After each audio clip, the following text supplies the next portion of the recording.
Hi everybody, welcome to Baz the Bard and the Calling Birmingham recap show. I've been joined by Dan Tripp. Hi Dan. Hello everyone. Oh my god, I'm still recovering. It's Yeah, crazily exhausting. But fresh off the back of the calling. Yeah, we're still both a bit tired. but the thing is, we've still got smiles on our face. That's how Yeah, much we enjoyed it. It was brilliant. absolutely. Yeah, Okay, so before we get cracking, the whole show is sponsored by Silver Palms, where passion and quality meet. Some of you would have seen Mark Quarmby and Aaron Parsons at the event picking up your singles. I hope you got everything you needed. I got my Meeps, I got my Lost in Thoughts, and I got my Flicker Trick, so I was a very happy chappy. yeah. Nice. Okay, right, so let's get cracking. We are on day one, he says. There we go. Right, okay. So this is the Oh yeah, breakdown. look at this. Okay, so all of this breakdown is generated through Purple Fox. Some of you have seen it before when you've seen the Eye of Ophidia streams for the Calling Antwerp. Okay, and hopefully you'd have caught this on the actual day when Tripp and Simon went through it. So 67 Lexi. I mean, there was no surprise that Lexi was going to be the highest taken hero. Um, No, not at all. And I think that number seems about right to me. I think we always expected there to be a lot of them. It's a very powerful, popular, aggressive, proactive deck, and seeing mhm. so many of them at the day made a lot of sense to me. Yeah, indeed. That took up 15% of the field. Yeah. I mean, at the minute, Dromai and Bravo are sort of like the two best pick, the next two best picks. They've been switching around in the battle hardens we've seen in Chicago and Cincinnati. So yeah, a massive proportion of these. Dromai's got a good game into Lexi. She's got a good game into Azuri. Um, you know, and everybody who basically is sort of like feeling the where's Oldham gone has kind of like jumped on maybe the Bravo train or sort of like looked at a couple of other heroes to jump into, but it might explain why Bravo was a little bit popular. Yeah, I think Bravo was a really good pick. I think Bravo is one of the strongest decks in the format right now. I think the addition of Starstruck kind of took Bravo over the top. It's Hmm. also just a very, very solid deck, and we saw a lot of people trying to play a more fatiguey strategy into Lexi, especially on day one. We saw some warriors playing a much more fatiguey game plan into Lexi, just blocking them out of arrows, and then finishing by just hitting with the hammer when they've run out of deck, essentially. And while we're watching those warrior games, we thought, well, Bravo can do that really well too. Hmm. And lots of poppers for Drumeye. Got game into Drumeye. It's still a tough matchup, but yeah, I think also really good into Levia. I don't know. We'll cover Levia and Briar in a second, but Yeah, I think a lot of people were quite surprised about how popular Briar's been. But I looked at Talishar, just before the calling, and then no, not Talishar, February, and you can change it to sort of like see how each hero performs. So if you flick to July, basically you saw that Briar was actually winning the most games out of any hero. She had the best percentages, so I thought Briar would be quite well, but didn't actually translate very well, which we'll see later. a lot of heroes, a big representation of Briar, which to me really spoke to the open, it was an open entry tournament. Anyone could buy a ticket and turn up, and Briar is a really popular hero Hmm. amongst Flesh and Blood players. Maybe a bit of trying to get Briar living legend as well, but a lot of people may be falling back on Briar as a deck they know and just took it to the calling as always a strong deck, but like you said, Baz, not the best deck Yeah, I know. at the moment. I spoke to Alex Chitu, who's probably the best Viserai Yeah, player we've got in the UK. He switched to Briar, and we were like, "What? Why have you gone to Briar? You're so good with Viserai." He only had two words for me: warmongers diplomacy. That yeah. was literally the deciding factor for him. And Maybe. he did really well with Briar. I don't know who the top placed Briar player was. I have a suspicion it probably was I, Alex. yeah, I think it If was Alex. he was at the top tables or well around the top tables on day two, was doing very well with Briar, fantastic Runeblade player in general. Uh, but but apart from him, it wasn't really quite seeing the sort of numbers, the number of wins that you would expect or you would hope for Briar, and it just didn't seem to happen. Didn't seem to translate that well. Hmm. Let's get to Levia or Levia. Yeah, As I'll probably get slapped for saying the wrong name, but I mean, she was powerful. We saw how powerful she was. She's popular.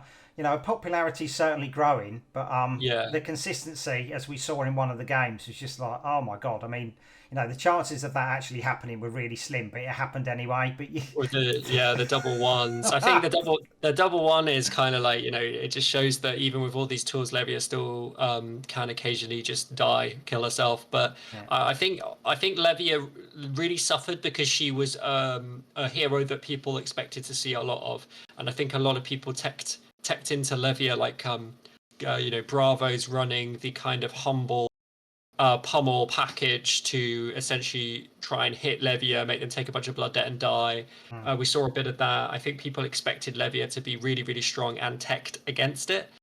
I'm thinking Levia dropped off a little bit in this tournament, didn't really get the top eight or the positions maybe that they wanted, yeah, and that might allow Levia a bit more breathing room in the next big tournament. yeah, indeed. Um, we won't really touch on the others. Maybe Icelander. Icelander, we've seen that she's won. She's won the last two.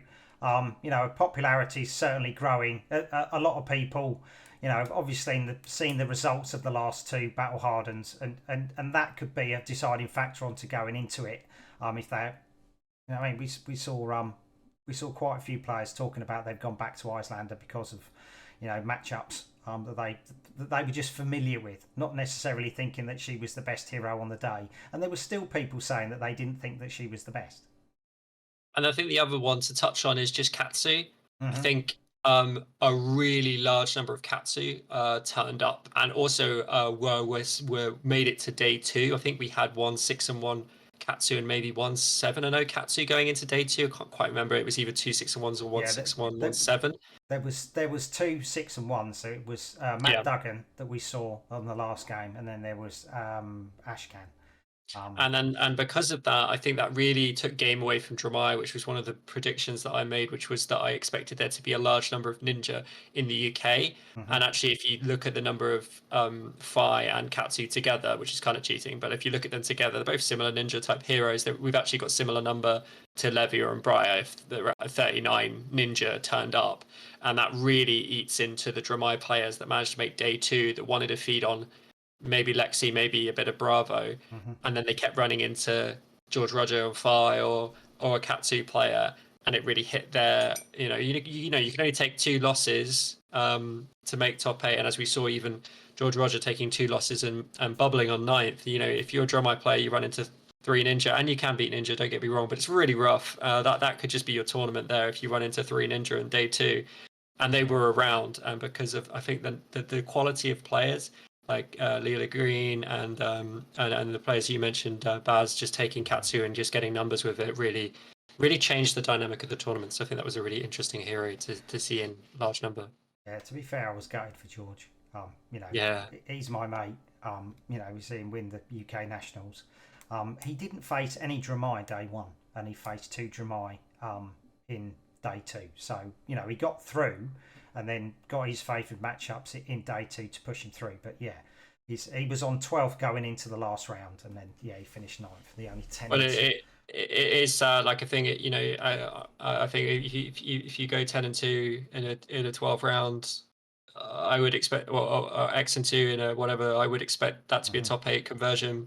Obviously, didn't happen this time. It's gutting for George because we would have loved to have him in the top 8. No, absolutely, and we thought he'd got in when we casted that game, and he won the final round of Swiss, and we were so excited. So it was a bit of a shame, but he'll come back stronger, I'm sure, and certainly got something to. He knows he can do it now, but he probably always knew he could do it. But shown he can do it, got something to prove, and hopefully he'll take that to the next major tournament, and get that top 8 that he deserves. Well, next major tournament is UK Nationals. Yeah. Okay, right. So let's get on to day two. Let's see what happens in day two anyway. Right, okay. Come on, click over. Right, brilliant. Okay, so this is the breakdown for day two. So Lex is still ruling the roost. Dromai and sort of like Bravo have switched places. Briar's not switched, but Islander's certainly pushing up. They're the top 5. So Lexi has got 24% of the of all the heroes playing. Next highest obviously is Bravo on 13.8, Dromai on 11. and we've got Islander down on 7. Okay, so these are the heroes we're expecting to be pushing up, and they certainly are. Azuri's, can still prey on the Lexis and get through, and we certainly saw that. I mean, my surprises were sort of like Dory getting through, and there was a Bolton, and we were really excited about the Bolton getting through because we'd already shown Bolton. And that was Finley getting through, and Finley, who played Matt Rogers, and then Emlyn, who played one of the Lexi players. And oh my god, that game was so amazing. He just bobbled out. It was like 94 players made it into day 2, and he was like 96, and it was just like, I think we all went up and had a chat with him about that, and it was he was still in good spirits, but. Yeah, huge shout out to Finley from Dyson Destiny down in Canterbury. The Kent, the Southeast Kent scene of Fab has just grown from strength to strength. There's a bunch of armories down there in the southeast, which is where I hail from before I moved to the windy city of London town. But before then, I was a Southeast Kent boy, so I always like to see those guys do well. Getting day 2, beating Matt Rogers on stream, that's something I always remember. I played it perfectly as well, I must say. I had a chat with him day 2, just sort of he just got some bad matchups day 2, and it just sort of fell away from him, unfortunately. The Matt Rogers game was really good. When I went up to him, said, would you like to come on stream? You saw him just go, really? I'm already facing Matt Rogers, and now you're putting me even more under pressure. But the pressure he felt, his deck didn't let him down. His deck really sung. That was just like, his deck was absolutely on fire. It was brilliant. Absolutely. He'll always have that video, that stream as well to remember it by, which is it's always the risk when you go on stream. If you win, you feel fantastic. If you lose, you feel awful. But it's always a good learning experience to be on stream, isn't it, Baz? Because you can watch your games back really easily and see what mistakes you made or see what plays were really good. And I think that it's good to get on there if you can. Yeah, indeed. It gives you more confidence, more experience, makes you a better player, for sure. Okay, so that's the breakdown. 12 rounds, and then we head into the top 8, he says.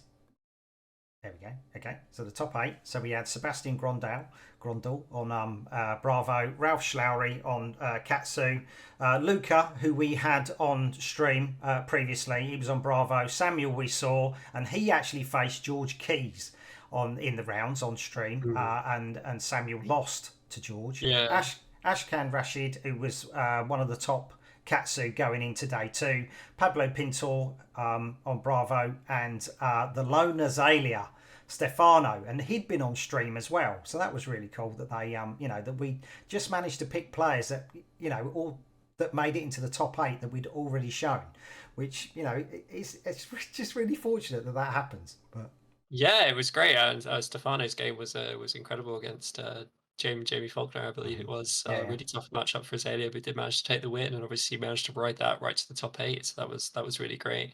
Well, what interesting top 8, Baz. Like I think like two Katsu is actually pretty crazy when you think that Katsu was about the 5th. It wasn't the 5th even, was it? It was the 6th most represented hero. Well, it was we were talking about 29, right? It was 39 when you added the 10 fighters. 29 Katsu, and 2 of them made the top 8. It's really good. But also this Azuri, just showing the power of Azuri. A really interesting kind of rogue deck at the moment that can take down Lexi. Has quite rough up matchup into Drumeye, but because there were so many Ninja, maybe the Ninja managed to pick off a few Drumeye for George on the way up. Well, maybe you played Drumeye and beat him, but yeah, I think this is such a cool top 8, and also so many classic hit. Well, I mean, there's only 2 classic heroes, but like we've got 5 classic heroes from Welcome to Wraith, right? Like 3 Bravo, 2 Katsu from the first ever set of the game. It's so cool to see that like a hero you could have been playing since the game first came out is still top 8ing major calling tournaments. That's so cool. Which is a lot different from any other, a lot of other games, I've played. The original, you get what they call power creep, and the original hero sort of like, just smolder down on sort of like, the lower tiers, but it is really nice. So if we just, if we include the top 16, in the top 16, there was actually 10 heroes represented. So that's a massive spread. Obviously, Phi was in 10th. Phi was in 9th, sorry. The highest Lexi was in 10th. The highest Dromai was in 11th. Briar, the highest Briar was 16th, and I'm pretty sure that was Alex Chitu. Right. Wow, that's So amazing. So that's such a varied meta, uh, and realistically, it was kind of like flip a coin for Fi to make it into this top eight as well. mm. We could have seen, I don't know who was eighth on this list, but we could have seen sort of 6 heroes in the top eight. That would have been wild. But like, yeah, no, it's such a very meta, and I think that this also speaks this to. is in order. I've put it in Oh, order. so we would have lost Yeah, the yeah, Azalea if the fight got in. That's a yeah. shame. But I think the other thing is like Lexi. This you look at this and you say, well, Lexi's trash. Didn't make the top eight, right? They had how many heroes? How many people playing Lexi didn't make the top eight? But Yeah. so many in the top 16. One win away from making that top eight. Just a lot of people attacking against Lexi, and I think if people sort of switch off a little bit, Lexi has the ability to really break into some top eights in the future. Really strong hero. Well, it already has broken into a couple of top eights, but a few more in the future. Don't discount Lexi just because you don't see it here, I think is the thing I would say. Yeah. So notable people that didn't make it into the top eight. Okay, so this is sort of like the big names that were there. Let's see where they finished. Okay, so Matt Rogers on Dash, he finished in 39th place in the end. Yep. Michael Feng, he was in 36th place, and Brody Spurlock, who Michael Feng and Brody were both on Lexi. Brody finished on 25th place. So yeah. So yeah, big names, and didn't quite didn't perform as well as we thought that they would perform. When you look at other events, it was quite surprising. I think Matt Rogers is an interesting one because like I don't want to discount Dash because Dash did well. Mm-hmm. We had some Dash made day two, but I don't think there was an undefeated Dash going into day two. Yeah, so I know, which is crazy. But you can do it. But I still think Dash is a tricky deck in this meta. Like Matt Rogers plays it really really well, and I think 30s maybe not as high as expected. The other thing to bear in mind with these guys is they're traveling really really far, right? Like when I went over to Pro Tour 1 in New Jersey, I was jet lagged, I was tired, I was exhausted. Like it can be really difficult to get your head in the game if you just had a bad flight or like that said, Pablo had a bad flight getting over. And 3 o'clock in the morning. So, yeah, I said he came second. So did the mega sub. So yeah, but the jet lag's not too bad. I found when I went to America from obviously the UK, I didn't have any jet lag. When I came back to England, I was just like zombie for a few days. And maybe like this is a good test for Worlds, that if you are coming from the States, you probably need sort of like 2 to 3 days just to acclimatise, get rid of the jet lag, and then basically you should be on top form. Because if you don't give you enough time, you know what I mean? Maybe that's what Brody and Michael Feng sort of like, and Matt suffered with. That they didn't give themselves enough time to acclimatise to the different hours. I also don't think we should they placed very well. Like they placed top 32 or just outside the top 32, and it only takes like one loss at the wrong time to knock you down like quite a few places. Like if one game went down differently, like if in that Matt Rogers game against Finley, if he'd like not banished the sinks off the top, like could have completely changed that game, right? And then suddenly he jumps up 10 places in the final leaderboard. Yeah, the other thing, of course, is that the European scene, like European players, have traditionally placed very highly at major tournaments. Like it's a very competitive scene. Like the American scene is obviously super competitive as well, but generally we see a lot of European players getting into the top eight. Like we've seen it at Worlds, seen it at Pro Tours. Both 2 out of 3 first 2 Pro Tours, right, were both won by European players. Yeah, totally. Pablo and Matt Fox, right? And like one of those was in Europe, one of those in America, whatever. Like the European scene is really, really strong. Like we can't get around that because players from all over the EU came, and it is competitive, and especially if you're not on your home turf, that can be tricky too. But I have very little doubt in my mind that these American players are going to absolutely stomp it at Worlds, and going to come over and do really, really well. But it's going to be competitive, and that's just the nature of the tournaments, right? You don't always get the right run that you need to make to the top 8. But I think also like Brody, Michael Fang, like if they they seem like players that perform really well in the top 8. Like I think if they'd made it to the top 8, I think they would have done really well. I think we saw that with Pablo, the experience really coming through, and although he wasn't able to take it to the absolute final, it felt like he was unstoppable. Just had the momentum with him.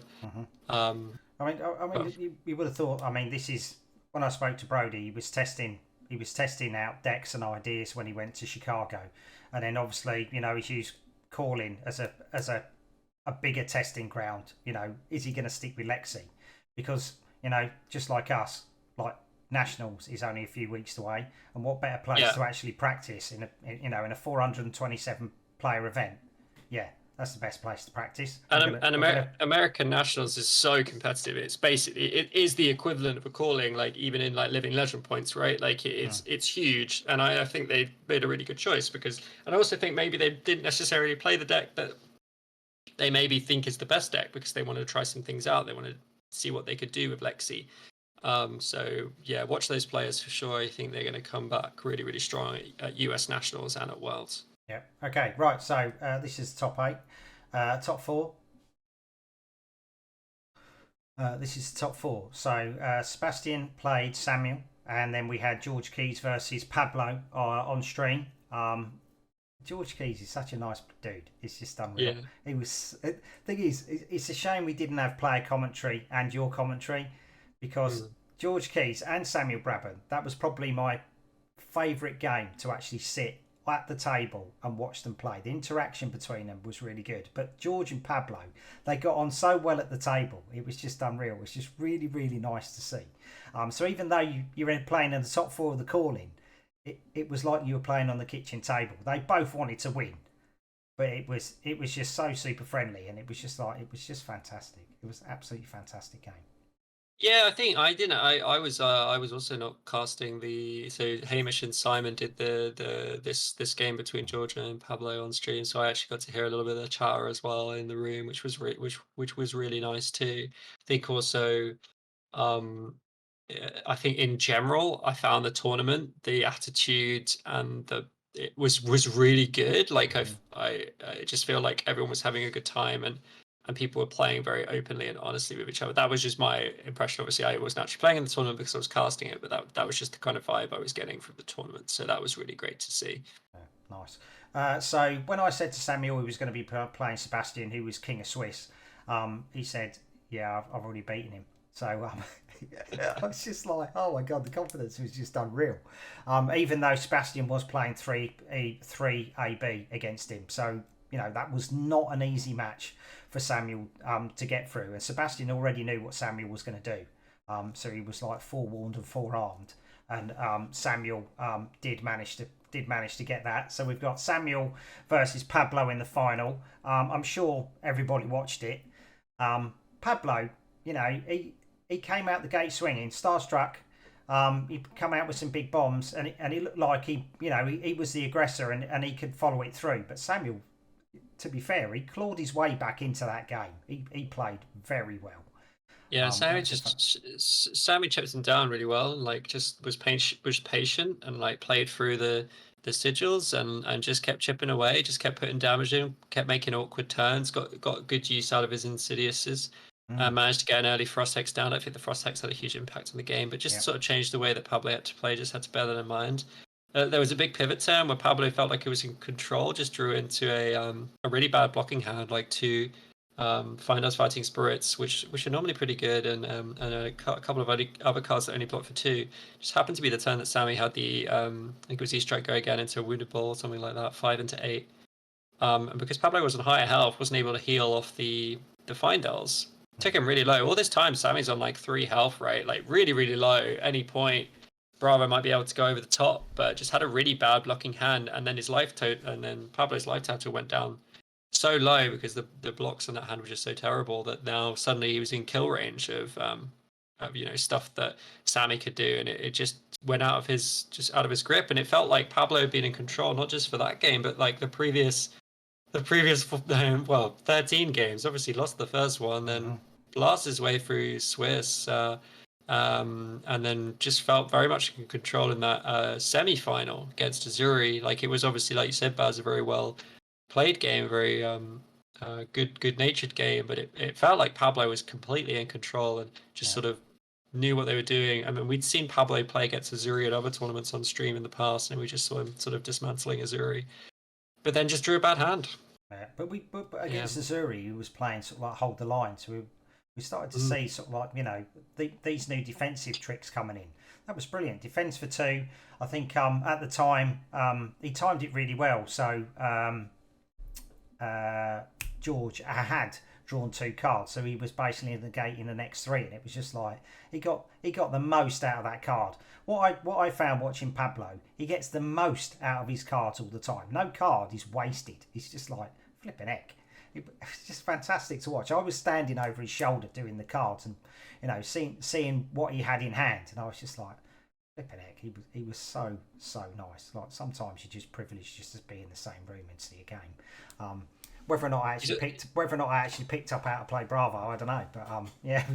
If you want to learn how to play, we've got the deck tech on Push the Point now, so go check it out. But I think Pablo's just like one of the nicest. I mean, Sammy seemed really nice too. Like I think we just had some very nice, very principled, very polite players playing some fantastic games of Flesh and Blood. It was all about the game, and that was great to see. All about what you can do in the game, and then when the game is over, it was a very jovial, great atmosphere, and Sammy played it so well, and like playing the attacking Icelander with the attacks and the arcane, which sort of maybe had fallen out of favor a little bit, bringing that back, just played it clearly a deck that Sammy can just play to perfection. I would say that like when I watch like Alex Chitu play Viserai, or when you watch Pablo play like Bravo, like you can just see that everything is perfect. There are no mistakes. It's just I know this deck. It's like the deck is just an extension of themselves at that point, and they're able to just play it so incredibly well. You're just sort of like, wow, it's just second nature to them. But it's not even second. It takes work, but it becomes second nature to them. Well, when we did the player profiles, that Alan's, Alan had this idea for player profiles, which would be sort of like a college football type thing where the player turns around and you see what their accolades are. Samuel had only ever played Icelander. He'd been playing Icelander solidly for a year, so it's just like, what I mean? We've been saying this for ages. Stick to a character, learn it inside and out, and you will do very, very well. And Samuel was actually showed this. This was his first competition that he's ever, the big major competition he's entered into, and as we know, he won it. It's so cool. Like being a calling winner is huge. Like that is such a incredible thing that so few people get to say that they won a Flesh and Blood calling, and ever will. It's only ever going to be tens of people for the first sort of decade of this game, and it's fantastic, and I hope Sammy will always remember it and feel really proud of themselves that they not only won it with incredible skill, but won it against like possibly one of, if not the best Flesh and Blood player in the world. I would feel comfortable putting Pablo up there, at least in the top three. Being able to take down Pablo, a real testament to Sammy's skill with the Icelander deck, and just massive kudos to the way they played and the way they handled themselves through the tournament. So Samuel comes from Bristol area, so Geek Retreat Bristol and Excelsior Comics. So they've got a fantastic player base down there. James Adams, Ollie Cornish. This is all their hunting grounds. So he's got some fantastic players around him. So it just makes you smile when you go, the calling winner was from the UK. We've had Matt Folks winning Pro Tour, and it was just like, oh my God, yes. We've always taught the talk, saying that the UK scene is strong. Actually, we sort of do kind of have the evidence to back it up now. We got a Pro Tour win, we've got a calling win. Of course, the calling was at home. It's still a win as a win. Yeah. And the next step, Baz, is Worlds, right? So we got one of us has got to win Worlds. Then we can truly say the UK is the strongest scene in Flesh and Blood, right? Yeah. Indeed. Okay. Let's look at some conversion rates. Okay, so these are the conversion rates of the first three big events. So this is Battle Hardened Cincinnati, this is Battle Hardened Chicago, and now we've got the Calling in Birmingham. Okay, so the best conversion rate into the top 8 is Katsu with 20%, and then we go all the way down. Like Dromai and Bravo are quite similar. There's only sort of like, you know, one in it, but the percentage is quite a lot. You know, 5.6 down to 4.2. And then we've got Leviah down on 3.4. 58 people so far have taken Leviah to a big competition, and 2 people have made it into a top 8. So okay. Good for Katsu, isn't it? That's so strong. It's not what I mean, I've always been a person saying Katsu is a good hero in the meta, but even I was a bit doubtful when we talked about pre-calling, but seems to be converting really well. So you just go, he's only been taken 10 times. Maybe some people will look at it. I mean, you know what I mean? But like, we've got some, like you keep saying, fantastic 5 players. Oh, sorry, Katsu players in the UK. Ashkan, Matt Duggan, Lila Green. Lila finished in 29th place. So she was, you know what I mean? She was top 32. Yeah. And she is fantastic, Katsu player. Obviously, Matt Duggan and Lila Green all played together. With Rob Cat and James Thorgood. I say this often about players. They're sort of just like one win away from cracking that top 8, and Lila's definitely one of them. I think like 1 or 2, like just getting that one extra win, and I think she's going to be getting into top 8. And it's going to be really, really huge, and like I can't wait to see it happen. Mm-hmm. Okay, so that's the top 8 combined. Let's see the top 4 combined and how it all changes. Okay, so 3 Icelanders made it into the top 4. Obviously, 2 of them have been Raya, 1 has been Sammy, and that's come out at 9.6%. And all the way down, Briar. 1 Briar has made it into the top 4 on 1.8%. So she's still there. She's still there in the hunting ground to try and get her LL points. Showing the limitations of Katsu there a bit as well, sort of making it to top 8s, making out of Swiss, but maybe not making it to the top 4s. But yeah, Briar, she's trying her best, she's trying to get LL. She's just living forever, eh? Yeah. Like, what is it going to take? I mean, if she doesn't go out during nationals, we could be seeing Briar at ProQuest next year, right? That's going to be crazy. With all the nationals around, she's going to pick up. She's going to have to go, right? She's going to do it. Right? Yeah, we would hope anyway. Obviously not the replay players, but it's just funny to see like 2 Lexi out of 103 players. That's it for the top 4. The most aggressive deck that can have some amazing turns. Okay, they're in a bit of a transition because they've lost Bullseye Braces, and it's whether or not they're using Braces of Belief or Hornet Sting. But they're going to have to pull their socks up a bit. They were doing a lot better than this prior to Dusk Till Dawn, and they need to adapt, because it's if you want to get into the money and if you want to really make your name, is Lexi really the way to go? But maybe we'll see. There's plenty more time. Dusk Till Dawn is quite early doors. There's still more to go. So the finalists, shall we say? There's only four heroes made it into the finals. Same conversion rates for Dromai and Bravo. Lexi's down there with 0.9%. Only one person's ever made it into the final with Alexi. But it's just Icelander. I mean, obviously, you know, when we get to the final now, or the winner, I should say, there's only one. Yeah, I was gonna say it's pretty good for Icelander, isn't it? 3 out of 3. That is actually wild, right? And Icelander is picking up the LL points rapidly. Like, Icelander could be, you know, if we see Icelander win Worlds, Icelander could be out of here, right? Like, that could be the end of it. Just all these big wins at Battle Hardens and Callings, just really adding points to the tally. I think it was 100 points for winning the Calling. That's a big chunk. Do 1,000 Living Legend points before you're out of the game. You have to wait for LSS to actually launch a Legends format. So yeah, well, fair play. Like, the deck is good, right? The deck is the builds, like Michael Hamilton sort of perfected the build, and a lot of people have taken their own variants of it and have perfected it. It's like we were saying about Sammy. It's a deck that people have practiced, that are incredibly rehearsed with, know what they're doing with, and seems like it's tripping people up, and it's getting those wins as well, which is, you know, power of ice, right? Power of the ability to tax the opponent's hero to make stuff cost more, because decks is built to be really, really lean. And as soon as you add an additional resource cost in, it can throw everything out the window. Yeah, indeed. But she's at least showing now that she's not just a one-trick pony. Okay, Ray has had loads of practice with her build. You know, she said herself that basically, probably wasn't the best build, but because she knows it inside and out, that arcane build did really well. Now we're seeing the ball lander list come back, and that's still doing well. So now you kind of just feel, okay, is an Icelander going to sit down in front of you? Which one are you going to have? Chances are you're probably going to see a ball lander list, but you might get someone who puts a flipping load of time into the arcane deck, and then you could have just completely messed up your equipment suite. You know what I mean? It's like facing a dash. What dash am I going to face? I'm probably going to face pistol dash.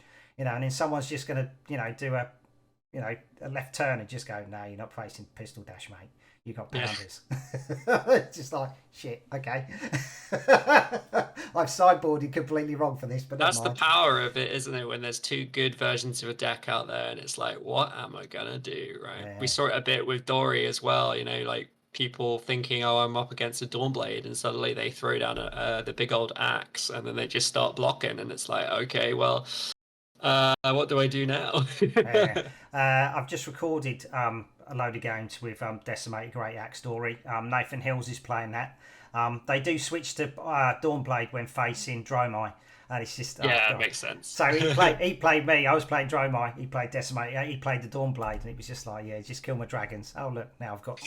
Now I've got. I think he had about 6 or 7 counters on Dawnblade, and he was like, now I'll smack you in the face. Like, oh, okay, it's going to be like that, right? Okay, so that's the CC element of the calling. Let's do battle hardened, because obviously this is the blitz element. We have skirmish season. Skirmish started on the Sunday. On the Saturday, so the same weekend as the calling, and this is the biggest event, literally, for skirmish from dusk till dawn. So 20 chain, no change there. Chain was a bad boy of the skirmish meta previously. He hasn't LL'd. He's a really good deck. Why not take him? Kasai again, really good in blitz, and Kano, he's doing turn 1, turn 0 kills. It's just like, why not? Pounder for dash, and Ira. You know how good Ira is. Ira's best deck in the format, mate. Ira's always been best deck. Yeah. But look at all the heroes. 20 heroes. Yeah. Amazing. Absolutely amazing. Even an Arachne's turned up for once. There's even a new Prism. Wow. Yeah. Well, the thing is, you could play old Prism. Yeah, but the thing is, you could play Luminaris just to see what Luminaris is like with all the new stuff. You want to play Luminaris with 16 health? Go ahead. Sure. Not against Ira, or Kano. Just go hi. Kano just delete you. Yeah. Right. So let's see how this turns into the top 8. Top 8. I think this is in order. So Zhang, David, that makes sense. Zhang was undefeated, so yeah. No, this isn't in the right order. This is in the matchups because David Calf was 8th, so David Calf plays Zhang in the first top 8. Matthew Sarrington and Soren Madsen on Kano. So sort of like, you know what I mean? The normal ones that you would think are there. Kasai didn't make it through, but Reinars are there. So the gamblers have paid off. They've made it into the top 8. Fair play to you. How this goes into the top 4. Okay, so Zhang versus Matthew Sarrington, Bartosz versus Soren. I know who. I know who won as well. Yeah, okay. Okay, so there's no point talking about it. There's no surprises for us. Okay, so Kano's just got, they didn't cut the mustard. It wasn't quick. They didn't go quick enough. Oh my God. So let's talk about the final. So Zhang Nguyen, he was playing an Ira deck that I don't think anybody has seen before. That actually might gain popularity. I think we've seen it before, but it looked like an old man before, and now suddenly it looks like a young ninja. That's what it looks like. I think we're seeing the power of Drone of Brutality, which was a card that LSS was the first ever card that LSS banned for the game, said that it didn't fit the design philosophy of Flesh and Blood. And then for the memes, they decided to just bring it back. And now Zhang is showing them why they shouldn't have done that, which is that you can just have an infinite deck and just keep on going. I mean, Ira used to do it. just Kodachi for 1, Drone for 7, over and over and over again, and Zhang's just running all the heal, all the block. And I'm not surprised this Briar play. I'm sure they went really, really did the best they could, but Zhang just blocks it all out, keeps the cards, and just eventually Briar runs out of deck. So I heard he was playing rainbow drones. So he had everything. I think the list that he shared in the end, he ran. I think it was 2 blue, 2 red. I'm not sure that he ran yellow in the end, but I don't know if that's the list that he shared on the Ira Discord, on the Purple Discord. I think 6 is a bit much, but they are 2 blocks at the end of the day, so you want to be careful you don't just get overpowered. But just always having a blue, always having a red, always being able to push 8 damage with 2 cards. Pretty good. So as we've alluded to, well done. Yeah. So another UK winner. So both of the huge competitions of the weekend, UK have picked up both wins. A massive achievement. It's just like, oh my god. Yeah, and brilliant deck building from Zhang. Just like seeing this is the way to build that fatigue. Because I think a few people tried a couple of things, stuff with Yoji, stuff with Riptide, just trying to think like, how do I build like a big blocking deck? And we all knew that Ira is the best, but Zhang showed them that it was. So if you're heading into the skirmish season, beware of Ira. Oh my god. Beware of Ira. Maybe put some. You can have a sideboard. There's a really interesting new card that came out in Dust of Dawn called Poison the Well, which means that if they try to heal themselves, they not only don't heal, but they also take that healer's damage. So potential workarounds.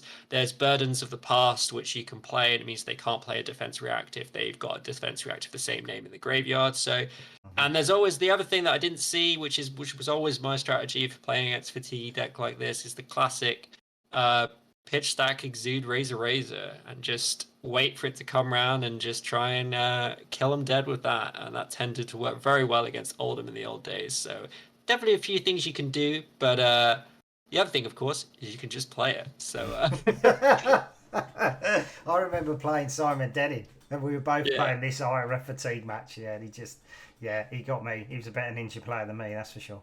Right, okay. Simon. It took me 6 months to ever beat Simon, and I remember it was probably the proudest achievement of my Flesh and Blood career today. Nice. Okay, so we're going to get into conversion rates for the people who like conversion rates. Okay, so top 4 conversion rate into for this battle hardened, 33% for Briar, 18% for Kano, 14% for Ira. Okay, so I'm going to continue these stats as we go through sort of like this early meta, especially when we follow the UK and Irish meta over the skirmish season. I'll just add these to the pot. So winning ones, okay, they're not going to change from before. There was only one Briar before and one Ira, and as we can see, she converts into 14% for winning. Okay, so stay tuned on how that changes and updates through the season, and we can see which hero is going to do it. At the moment, I think there's going to be a lot of people playing Ira. One thing I have noted is that people are trying to play this deck and they are not playing it fast enough. So if you do pick it up, just make sure you play really, really quickly, because otherwise you're going to go to time. Only like 35 minutes in a round of Blitz. And if you try to do a full fatigue and you don't know what you're doing, you're going to draw a lot. So just bear in that mind if you do pick up the deck. The thing is, if there's a lot of these, I mean, maybe Rhino is the way to go. If you can get the Intimidates, you can get a massive hit through. I mean, they can do. I spoke to one of the Scottish players. They were playing Rhino, and I can't remember what deck he was playing, but he did a 4 Intimidate, 55 damage turn 1. Yep. It's just like, you can OTK with Rhinar in Blitz, and that's probably what you want to be doing if you're coming up against an Iro deck like this, is to try and get your 2 blood rushes together, try and make sure you're doing a full hand Intimidate, and then just try and deal like 30 plus damage in one turn, and you can win. Yeah, indeed. Right, okay, so card market. So this was the state of card market before the calling. Okay, so this is what we did last week. Lost in Thought, Flicker Trick. So this is Drome Eyes. Maybe people picking them up for Prism. Slytherin Shadowpede, Push the Point. Spoiled that. Amazing artwork by Orthon Nicolaides. absolutely brilliant artist. We can And see. We can, $27 for a Warmongers diplomacy. That's so expensive, Baz. Who would pay that much? is it? You wait to see. You wait to see what it's like in a minute. Starstruck. I think that's probably going to be a bit more expensive after this. Yeah. Okay. So I did it. I took a snapshot of Card Market the day after the call-in. Starstruck. Oh, look at that. Was €5. Jesus It's now €15. Christ. €47 for a Warmongers diplomacy. I think it's actually gone up since. So if you didn't get your Warmongers, sadly, you're going to have to trade like mad to try and get them.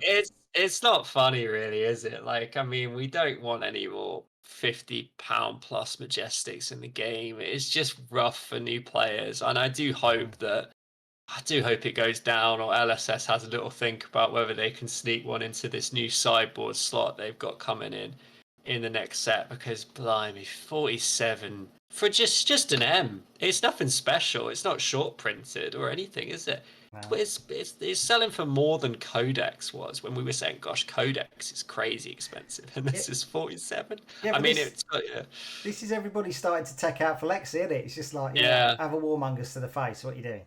It's really good against Runeblade, like you were saying as well. It feels like it's going to be a pretty good card. I mean, I don't want to add any more euros to the cost of it, but what do I care? I've got my playset. It can go to the moon as far as I'm concerned. Yeah, I was quite lucky. I got a case of Dusk Till Dawn at the call-in, and I pulled 2. So I was just like, thank you very much. I already had 1, and it was just like, thank God for that. So basically, the case just pretty much paid for itself. I managed to get a cold foil extended art Didaic Carapace as well in there. So I was just like, oh my God. I was certainly, someone was smiling down at me when I was plucking the stuff out. Yeah, that's what you want, isn't it? Yeah. Nice. Right, okay. So just about to wrap it up. And it comes to the thank you stage. Massive thank you. Alan Marlborough from Tabletop 24 worked like a trooper behind sort of like all his computer desk. He was the man behind the stream that bought all the magic. Obviously, Simon Denning, Hamish Chisholm Brown, Dan Tripp for casting.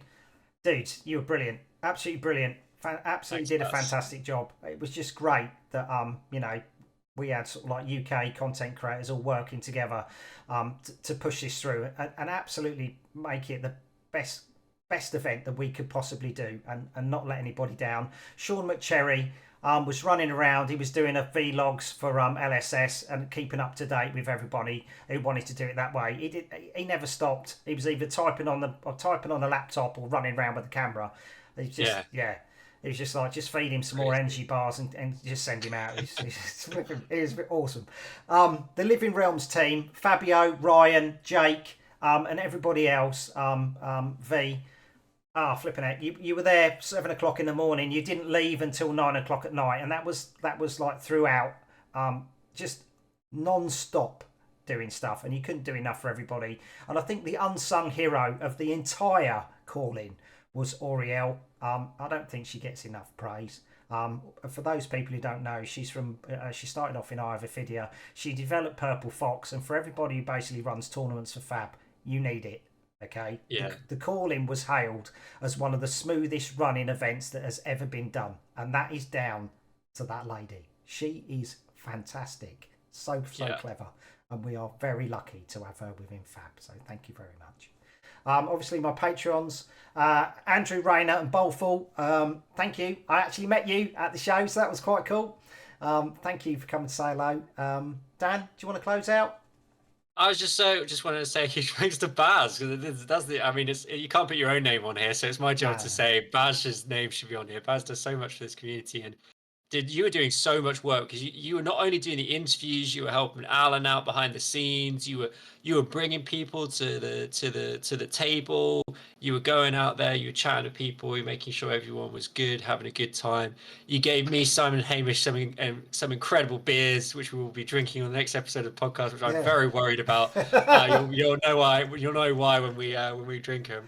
But Baz, you've done a fantastic job, and you're a real asset to the UK and worldwide Fab TCG community. So thanks so much for everything you've done. And Yeah, that's it. Thanks everyone for joining and listening. I hope you enjoyed it. Nice. And until that time, you take care. Enjoy. Bye.